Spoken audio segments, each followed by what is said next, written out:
자녀를 위대하게 키우는 부모들에게는 공통적인 몇 가지 특징들이 있습니다. 사실 그 특징들은 그리스도인의 성공 방정식과 같습니다. 이것은 자녀 교육에만 적용되는 것이 아니라 남편을 훌륭하게 만드는 아내들과 제자를 훌륭하게 만드는 선생님들에게서 발견되는 요소들입니다. 또한 자기 자신을 훌륭한 인물로 만들어 나가는 사람들에게서 발견되는 모습입니다. 리브가는 야곱에 대한 비전을 가지고 있었습니다. 리브가는 하나님이 야곱을 위대한 인물로 세우실 것이라는 비전을 가지고 있었습니다. 자기가 낳은 두 아들은 두 민족이라는 하나님의 음성을 들었습니다. 또한 큰 자가 작은 자를 섬기리라는 작은 아들 야곱에 대한 비전을 보았습니다. 자신의 자녀가 위대한 인물이 될 것이라는 비전을 가진 부모들이 자녀를 위대하게 키웁니다.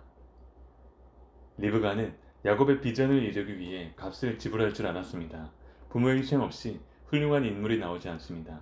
훌륭한 인물의 배후에는 그 인물을 위해 애쓴 어떤 인물이 분명히 있습니다.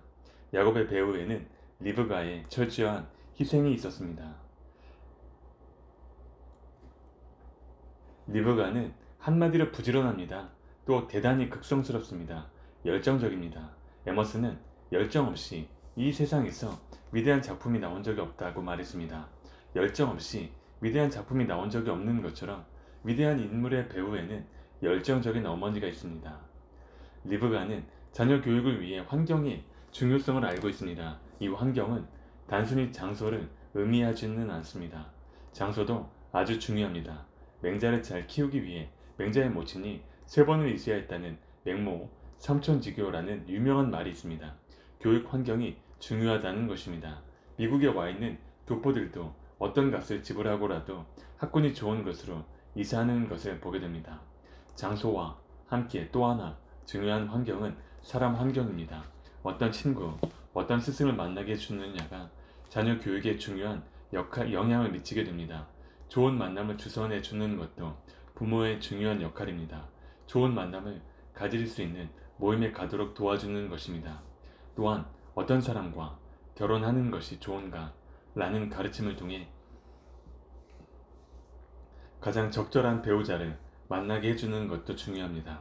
그래서 아브라함은 가나안 땅의 이방 여인이 아닌 메소포타미아에서 자기 아들의 신부감으로 리브가를 골라왔습니다. 에서는 불행하게도 헷 족속의 딸과 결혼함으로써 부모의 근심이 되었습니다. 사실 자기 앞길에 대한 비전이 있는 남자나 여자는 배우자를 선택할 때도 다릅니다.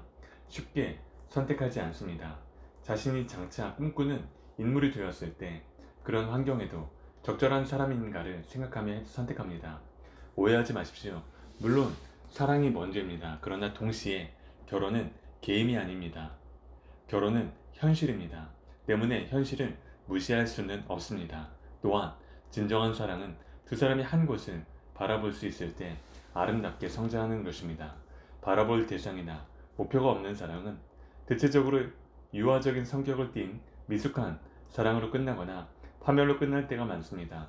목표가 있는 부부가 결혼한 후에도 서로를 가꾸며 개발해 나가는 것입니다.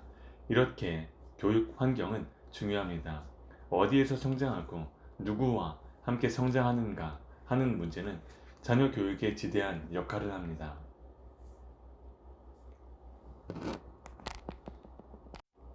형통하는 사람들의 특징을 연구해보면 재미있습니다. 그들은 형통하는 데 관심이 많습니다. 그래서 책이나 기사나 이야기 가운데 어떤 사람이 훌륭한 인물이 되었다는 내용들이 나오면 관심이 많습니다. 형통이란 하나님이 주신 재능과 은사를 발견해서 그것을 개발한 후에 하나님의 영광을 위해 사용하는 것입니다. 성경적인 형통이란 아름다운 것입니다. 그런데 중요한 것은 무엇인가를 원해야 그것이 이루어진다는 사실입니다. 형통도 위대한 인물이 되는 것도 존경받는 인물이 되는 것도 원해야 됩니다. 소원이나 갈망 없이 저절로 훌륭한 인물이 되는 법은 없습니다. 소원을 가지고 살아갈 때 그 소원이 성취되는 것입니다. 이것은 하늘의 원리요 우주의 법칙입니다. 인간의 노력만 가지고 인생은 형통할 수 없습니다. 어느 수준까지는 이룰 수 있지만 하나님이 도와주시지 않으면 길이 열리지 않습니다. 하나님이 기회를 주셔야만 인생은 성공할 수 있고 형통할 수 있습니다. 리브가는 하나님의 축복의 중요성을 알았던 여인입니다. 그래서 야곱으로 하여금 아버지 이삭의 축복 기도를 받게 하기 위해 몸부림을 치는 것입니다. 정말 훌륭한 인물들의 배후에는 훌륭한 신앙의 어머니들이 있었습니다. 자녀를 위해 간절히 기도하는 어머니입니다. 자녀를 위해 기도하게 되면 하나님이 기회를 주시고 문제를 해결해 주시고 앞길을 열어주시는 것을 알았기 때문입니다.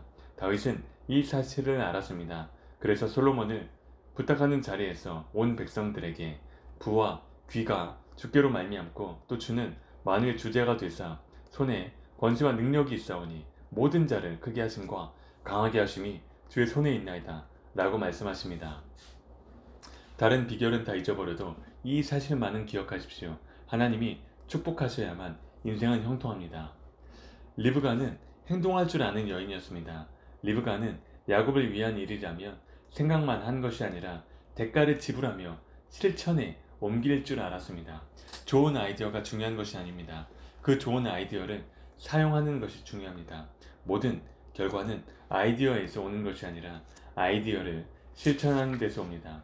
지식과 지혜와 방법을 안다고 형통하는 것이 아니라 그것들을 실천할 때 형통하게 됩니다.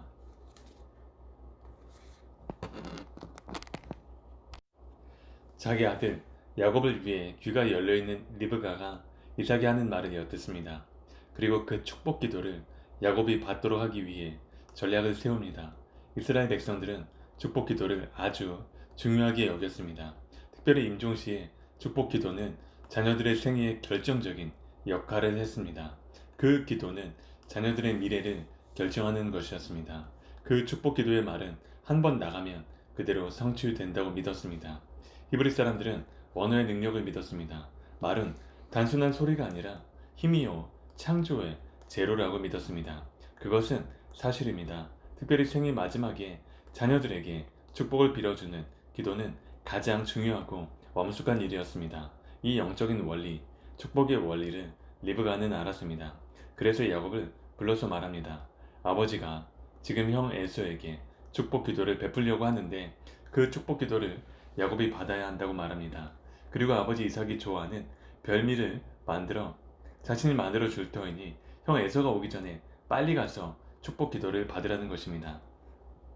리브가는 대단한 전략가입니다. 자녀를 훌륭하게 키우는 여인들은 보면 기회에 강합니다. 순발력이 있습니다. 결단을 잘 내립니다. 머리가 빨리 돌아갑니다. 그런데 문제가 하나 있습니다. 에서는 털이 많은 사람인데 야곱은 털이 없습니다. 야곱이 걱정을 합니다. 만일 아버지에게 말한 사실이 탄로나면 축복은커녕 저주를 받게 될까 두려웠던 것입니다. 리브가는 정말 대단한 여인입니다. 집념의 여인입니다. 잘 보십시오. 야곱이 형의 장자권을 팥죽 한 그릇으로 빼앗을 때와 똑같이 리브가가 제안하고 있는 방법은 잘못된 것입니다. 분명히 거룩한 열망과 소원을 위해 세속적인 방법을 사용하고 있습니다. 그 방법은 정당화될 수 없습니다.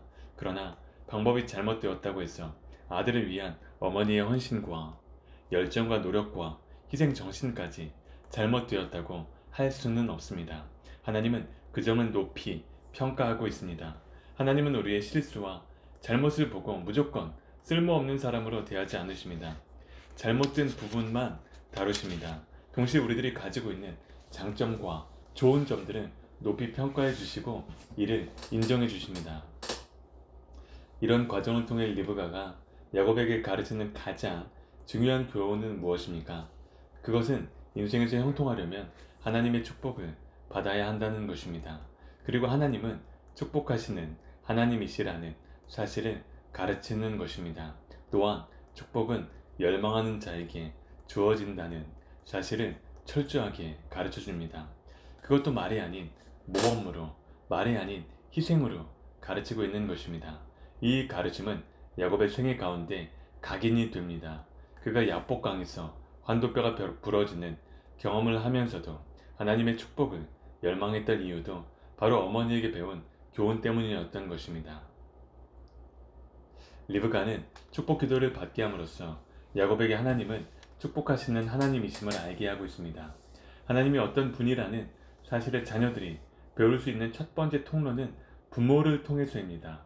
많은 경우에 부모의 이미지 속에서 하나님의 모습을 생각해냅니다. 그런 면에서 부모의 역할은 중요합니다. 특별히 어머니의 역할은 더욱 중요합니다. 왜냐하면 어머니의 영향력은 자녀의 일생에 미치기 때문입니다. 리브가는 하나님을 알되 축복을 베푸시는 하나님으로 알았습니다. 리브가는 축복의 하나님을 경험한 여인이었습니다. 축복의 하나님이라는 지식은 이삭의 아버지 아브라함에게서부터 내려오는 신앙의 전통이었습니다. 두려운 하나님이 아니라 사랑의 하나님, 공포의 하나님이 아니라 좋으신 하나님이라는 사실을 가족에게서 경험했습니다. 우리는 처음 신앙생활을 할 때 갖게 되는 하나님에 대한 이미지를 오랫동안 간직하는 경향이 있습니다. 그래서 처음 신앙생활을 할 때 누구를 만나느냐에 어떤 목회자를 만나느냐가 참으로 중요합니다. 어떤 사람은 하나님을 공포의 대상으로 가르칩니다. 조금만 잘못해도 혼내는 하나님 경찰관 같이 항상 우리가 잘못하는 길목에 서서 보고 있다가 딱지를 떼고 경고를 주는 하나님으로 가르치는 것입니다. 아니 그렇게 믿고 있는 것입니다. 그것이 자녀들에게 성도들에게 그대로 흘러내려옵니다. 그래서 하나님을 믿어도 두려움으로 믿게 됩니다. 채찍이 두려워서 신앙생활을 하는 것입니다. 그렇기 때문에 신앙생활에 즐거움이 없습니다. 성경이 말씀하고 있는 하나님, 우리 주님께서 보여주신 하나님은 어떤 하나님이십니까? 축복의 하나님, 사랑의 하나님, 그리고 좋으신 하나님이십니다. 때로 우리가 잘못된 길로 갈 때 우리를 책망하시는 것도 사랑 때문에 그렇습니다. 허랑방탕한 탕자를 매일 기다리시는 그 하나님이 우리가 믿고 있는 하나님이십니다. 갈대우르에서 우상을 섬기고 있었던 우상 숭배자인 아브라함을 하나님이 부르셨을 때 그에게 나타난 하나님은 축복의 하나님이셨습니다. 축복을 약속하고 축복을 베푸시는 하나님이셨습니다. 하나님은 아브라함에게 축복을 약속하시고 정말로 그를 축복하십니다. 그리고 그 축복을 자손들에게 계속해서 베풀어 주십니다. 자녀들로 하여금 하나님을 두려움이 아닌 두근거림으로 믿을 수 있도록 만들어 주어야 합니다.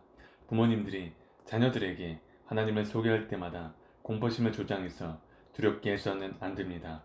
오히려 하나님을 사랑하게 해주어야 합니다. 우리는 누군가를 사랑할 때 심장이 뛰는 두근거림을 경험합니다.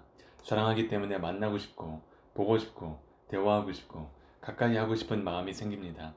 하나님을 믿을 때 그 두근거리는 감정을 갖도록 자녀들에게 하나님을 교육시켜야 합니다. 하나님의 사랑을 가르쳐야 합니다. 하나님은 우리를 사랑하십니다. 무조건적으로 사랑하십니다. 어떤 조건이 있어서가 아닙니다. 하나님의 사랑은 흔히 말하는 만약의 사랑이 아닙니다. 만약에 일을 잘하고 만약에 공부를 잘하고 만약에 내 말을 잘 듣기 때문에 사랑하는 사랑이 아닙니다. 하나님의 사랑은 때문에의 사랑도 아닙니다. 내가 재능이 있기 때문에, 내가 충성하기 때문에, 내가 돈이 있기 때문에, 내가 건강하기 때문에 사랑하는 사랑이 아닙니다. 그런 내용들이 이 땅에서 사는 동안에는 필요한 요소이지만 하나님의 사랑의 조건은 아닙니다. 하나님의 사랑은 그럼에도 불구하고의 사랑입니다. 마침표의 사랑입니다. 모든 조건을 넘어서서 사랑하기로 결정하신 사랑입니다. 우리는 이 사랑의 감격 속에 살아가는 사람들입니다. 십자가에 피 흘리신 예수님의 사랑 때문에 우리는 사랑을 받고 있습니다. 우리의 의나 행위나 공로가 아닙니다. 오직 예수님의 피 흘리신 은혜로 조건 없이 값없이 사랑을 받고 있는 것입니다. 하나님은 좋으신 하나님이십니다. 우리는 좋으신 하나님을 사랑합니다. 우리는 하나님을 생각하면 두려움이 아니라 두근거림이 있어야 합니다. 하나님을 경외하는 것은 무서워하는 것이 아닙니다. 사랑하면서도 어려워하는 것이 하나님을 두려워하는 것입니다. 그것은 존경하는 사랑에서 나오는 태도입니다. 하나님을 사랑하게 되면 교회 가는 것이 즐겁습니다. 우리는 하나님을 생각하면 가슴이 두근거리고 교회를 생각하면 가슴이 두근거리고 목회자들과 성도들을 생각하면 가슴이 두근거리는 사랑이 있도록 자녀들에게 가르쳐야 합니다. 그리고 우리들이 먼저 그렇게 살아야 합니다. 하나님은 당신을 축복하십니다. 당신을 사랑하십니다. 하나님의 사랑을 가슴에 품으십시오. 그 사랑으로 자녀들을 축복하십시오. 두려움이 아닌 두근거림으로 인생을 살아가시길 바랍니다. 리브가가 야곱에게 한 가장 중요한 일은 아버지 이삭에게 축복 기도를 받게 해주었다는 것입니다. 축복 기도를 받을 수 있는 기회를 마련해 주는 것입니다. 비록 그 방법은 잘못되었지만 자신이 저주를 받는 한이 있더라도 그렇게 하겠다는 무서운 결단을 한 것입니다. 그는 이 잘못된 방법 때문에 아들과 헤어져야 하는 아픔을 감수하게 됩니다. 그러나 아들과 헤어지는 아픔을 감수하고라도 야곱의 축복 기도를 받을 수 있도록 무서운 결단을 내립니다. 정말로 리브가는 집념의 여인입니다. 무엇보다 리브가의 위대한 점은 하나님의 축복의 중요성을 알았다는 것입니다. 리브가에게는 하나님의 축복에 대한 영적인 지식, 영적인 통찰력이 있었습니다. 참 대단한 일을 야곱과 리브가가 하고 있는 것입니다. 숨막히는 일이 벌어지고 있습니다. 지금 성경이 가르치려고 하는 중요한 메시지는 무엇입니까? 이렇게 거짓말해도 된다는 것입니까? 그것은 아닙니다. 거짓말은 철저히 잘못되었다고 성경은 말씀합니다. 중요한 메시지는 이토록 하나님의 축복이 중요하다는 것입니다. 이토록 축복 기도가 중요하다는 것입니다. 이 창세기를 기록한 사람은 모세입니다. 모세가 오경을 기록했습니다. 모세를 통해 이 말씀을 주실 때 바로 하나님의 축복의 중요성을 강조하신 것입니다. 신명기에도 하나님의 축복이 얼마나 많이 강조되고 있는지 모릅니다.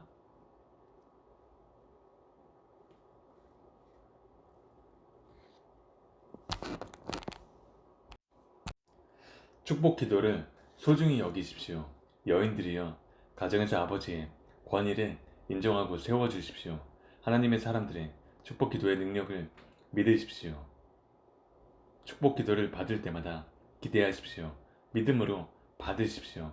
축복 기도는 목회자에게만 주어진 특권이 아닙니다.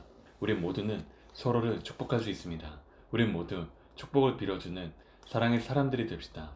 하나님을 만날 때도 두근거리는 마음으로, 교회에 나올 때도 두근거리는 마음으로 나오도록 합시다. 당신은 복음을 받은 사람입니다. 복음은 복된 소식입니다. 축복된 소식입니다. 당신을 향한 축복된 소식을 들으십시오. 하나님은 당신을 사랑하십니다. 예수님은 십자가에서 자신을 희생하셨습니다.